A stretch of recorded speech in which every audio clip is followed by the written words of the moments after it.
Bismillahirrahmanirrahim. Assalamualaikum warahmatullahi wabarakatuh. Kaum muslimin rahimakumullah. Kebenaran sumbernya dari Allah Subhanahu wa taala. Al-haqqu mir rabbikum. Oleh karena itu, kehadiran sebuah kebenaran mutlak harus kita terima tanpa syarat apapun. Jangan sampai kita dalam mensikapi sebuah kebenaran yang bersumber dari Allah yang sampai kepada kita yang tidak sesuai selera kita, maka kita tidak akan menerimanya, kita tidak mau melaksanakannya.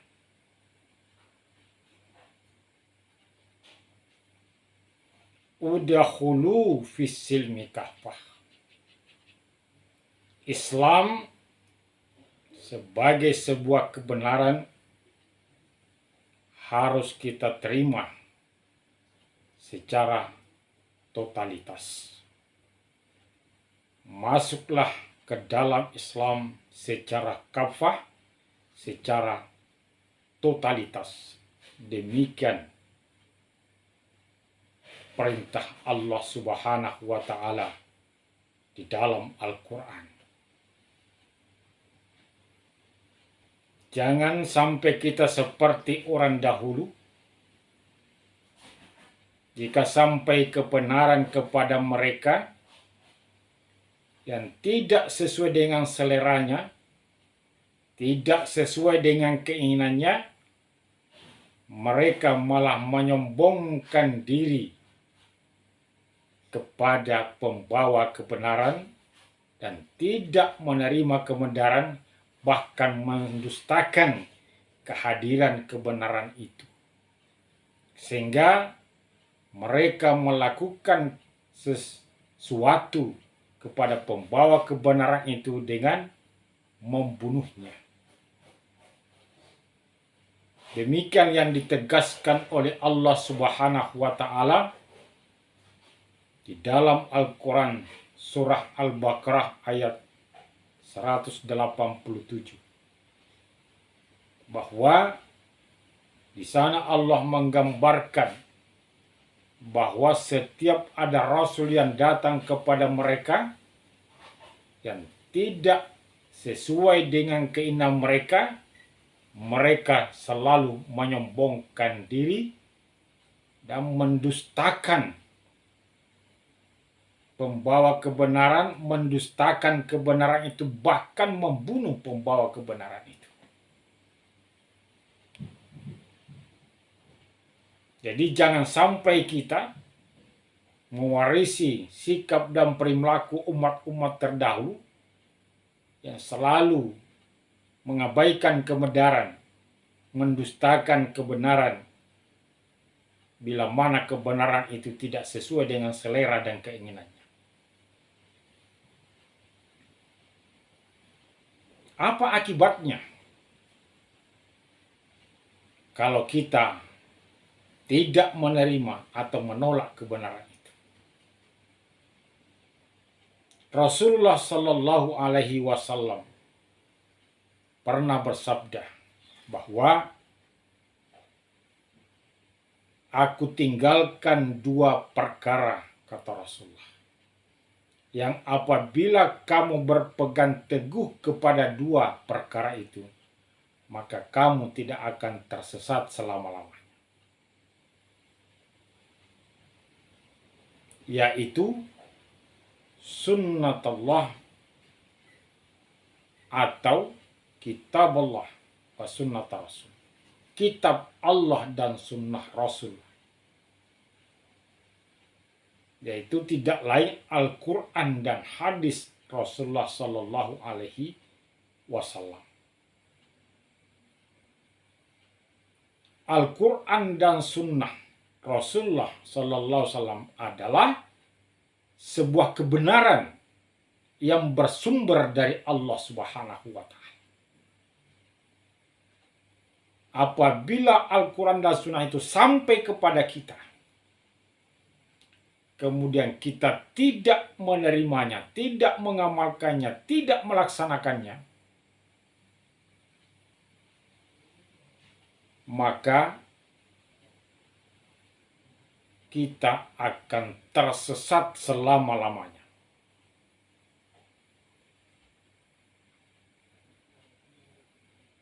Kita akan kehilangan arah dalam hidup ini. Kehilangan pedoman jalan hidup. Maka yang akan menjadi pedoman kita ketika tidak menerima itu adalah nafsu, selera kita. Sehingga kita berjalan dalam kehidupan dunia ini berdasarkan nafsu.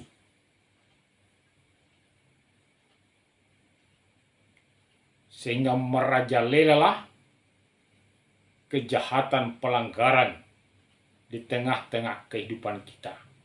Karena kita orang yang tersesat karena tidak mengamalkan, tidak menerima alias menolak kebenaran, baik langsung maupun tidak langsung.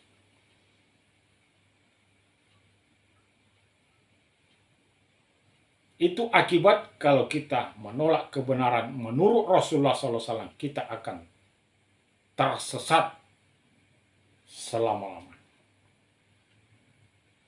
Dalam Al-Quran,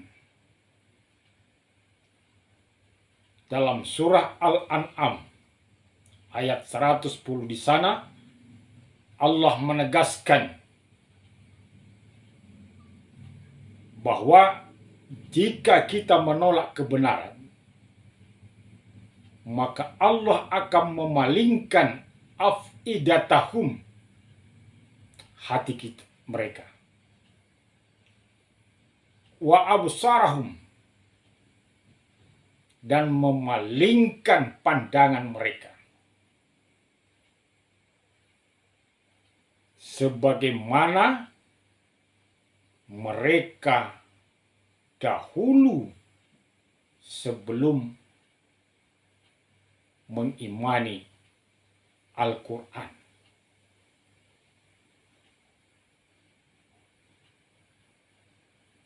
Dan Allah akan membiarkan dalam kebingungan dan kesesatan mereka. Berdasarkan ayat ini, surah Al-An'am ayat 110, bahwa orang yang menolak kebenaran, Allah akan palingkan hati mereka. Hati mereka dipalingkan oleh Allah dalam arti tidak akan senang kepada kebenaran dan lebih senang kepada kejahatan, kemungkaran. Lebih gemar melakukan perbuatan-perbuatan yang tidak baik daripada perbuatan-perbuatan yang baik. Amal soleh akan dipandang sebagai sebuah kejahatan, dan kejahatan akan dipandang sebagai sebuah kebenaran. Kenapa terjadi hal itu? Karena Allah telah memalingkan hati mereka akibat mereka menolak kebenaran. Juga Allah akan memalingkan pandangan mereka. Pikiran mereka akan terbalik. Pikiran mereka selalu mendukung pemikiran-pemikiran yang bertentangan dan kontradiktif dengan nilai-nilai kebenaran, dengan nilai-nilai Islam. Sehingga terjadilah di tengah-tengah kehidupan kita, suka mencela orang, suka menghina orang, suka mendiskreditkan orang, memandang remeh orang, mencari-cari kesalahan orang. Padahal itu adalah perbuatan yang tidak baik, perbuatan yang bertentangan dengan nurani, dan bertentangan dengan logika sehat. Oleh karena mereka menolak kebenaran, maka Allah semakin menyesatkan pandangan mereka. Pikiran mereka akan jadi terbalik. Pikiran mereka tidak suka kepada yang baik. Gagasan-gagasan mereka yang ditelurkan adalah gagasan yang kontradiktif dengan nilai-nilai kebenaran. Sehingga terjadilah di tengah-tengah masyarakat kita. Mereka sudah tahu bahwa korupsi itu adalah perbuatan yang tidak baik. Karena yang melakukan itu rata-rata adalah intelektual, orang cerdas, ilmuwan. Tapi karena pikirannya, hatinya, pandangannya sudah dipalingkan oleh Allah, maka dengan sukarela dia melakukan perbuatan yang tidak baik itu.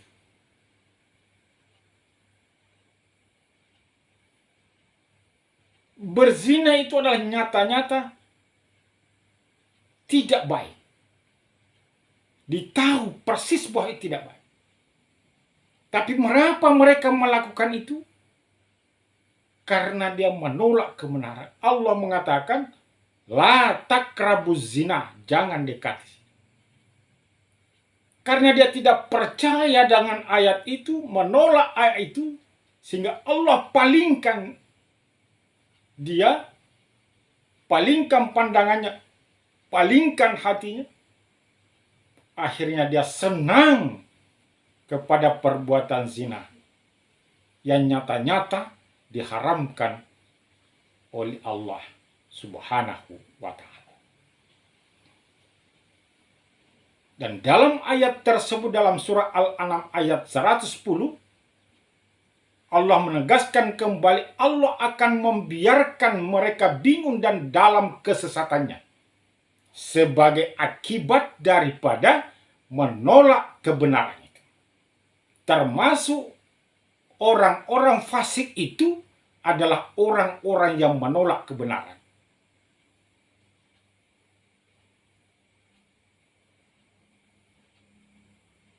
Dan dalam surat Al-Hasr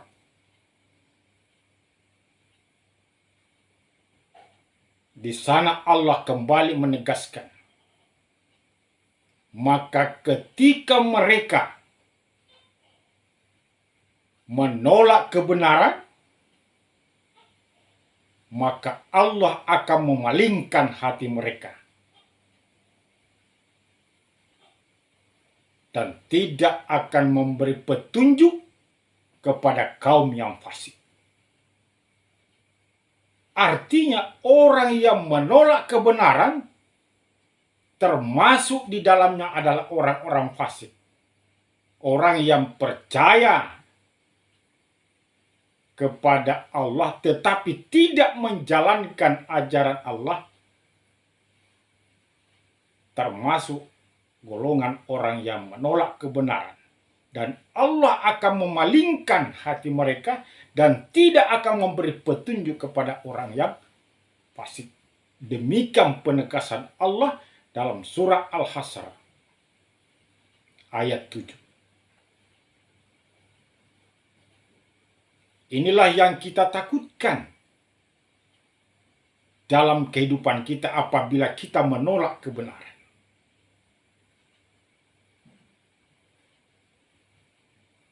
Kita akan menjadi tersesat di dalam hidup kita.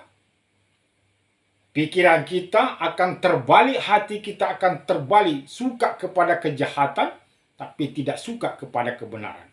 Sebagai buah dan akibat dari menolak kebenaran.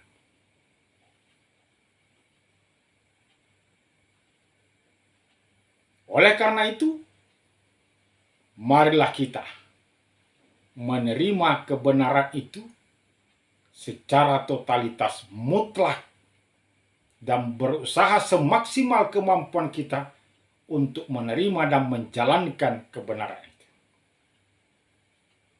Apa yang datang dari Rasulullah, maka terimalah. Dan apa yang dilarang oleh Rasulullah, maka tinggalkanlah. Demikian firman Allah, petunjuk Allah, penyampaian Allah. Bagaimana kita harus bersikap terhadap pernyataan Rasulullah Sallallahu Alaihi Wasallam.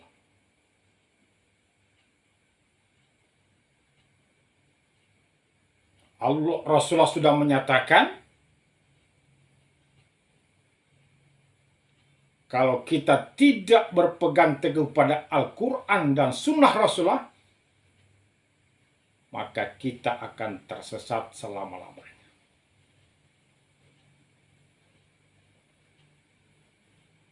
Kita kehilangan arah dalam hidup kita. Kita akan kebingungan dan dibiarkan oleh Allah dalam kesesatan kita. Kita akan dipalingkan oleh Allah. Hati kita dipalingkan oleh Allah, pandangan kita, pikiran kita akan menjadi terbalik.